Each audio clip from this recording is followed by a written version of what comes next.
ဒီနေ့ပြောပြပေးမယ့်ပုံမြင်လေးကတော့အားတယ်ဆိုတာဆိုတဲ့ရိုးရာဟာတာပုံမြင်လေးပဲဖြစ်ပါတယ်ရှင်ဒီပုံမြင်လေးမှာရိုးသားလွန်းတဲ့မိန်းကလေးတစ်ယောက်ဟာနောက်ဆုံးထိဘလောက်တောင်ရိုးသားသွားမလဲဆိုတာအတူတူကြည့်လိုက်ကြရအောင်နော်ဒီပုံမြင်လေးစမပြောခင်မှာဆိုရင်အားပေးချတဲ့တယောက်ချင်းစီတိုင်းကိုကျေးဇူးများကြီးတင်ကြောင်းနဲ့ရှရနာအင် channel လေးကို subscribe မလုပ်ရသေးဘူးဆိုရင်လည်းလုပ်ပေးသွားကြဖို့မြတ်တာရက်ခံပါတယ်နော်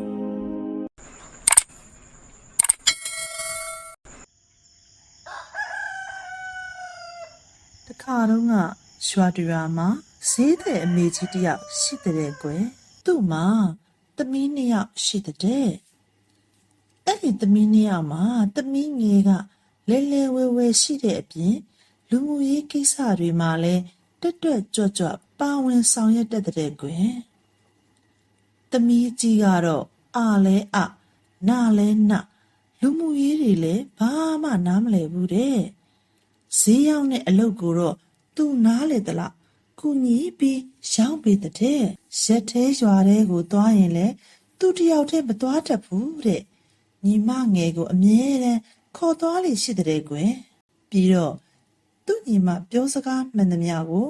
ယုံလွယ်ပြီးခိုင်းသမျှကိုလည်းအကုန်လုပ်ပေးတဲ့ကွယ်အမေကြီးကသူ့ရဲ့သမီးအကြီးကိုတေချာကြည့်ပြီးငါသမီးကရိုးအလွန်းလာပါလားဆိုပြီးတော့ကရုဏာနဲ့တွေးမိတဲ့ဒီနေ့မှာတော့မေကြီးဟာသမီးကြီးကိုခေါ်ပြီးကရုဏာဒေါသနဲ့ဒီလိုပြောလိုက်တဲ့ကွယ်ဟဲ့အကြီးမနင်ဒီလောက်အနေငါမရှိတဲ့အခါနင့်ညီမကနင့်ကိုတနေ့ရောင်းစားသွားလိုက်မယ်သိလားလို့ပြောလိုက်တဲ့အဲ့လိုပြောလိုက်တဲ့အခါမှာသမီးကြီးကအိုးအမေကလည်းသူကရောင်းစားရအောင်ဘသူကချိန်ကုန်မော်တက်မှာတော့လို့ပြန်ပြောလိုက်တဲ့ကွယ်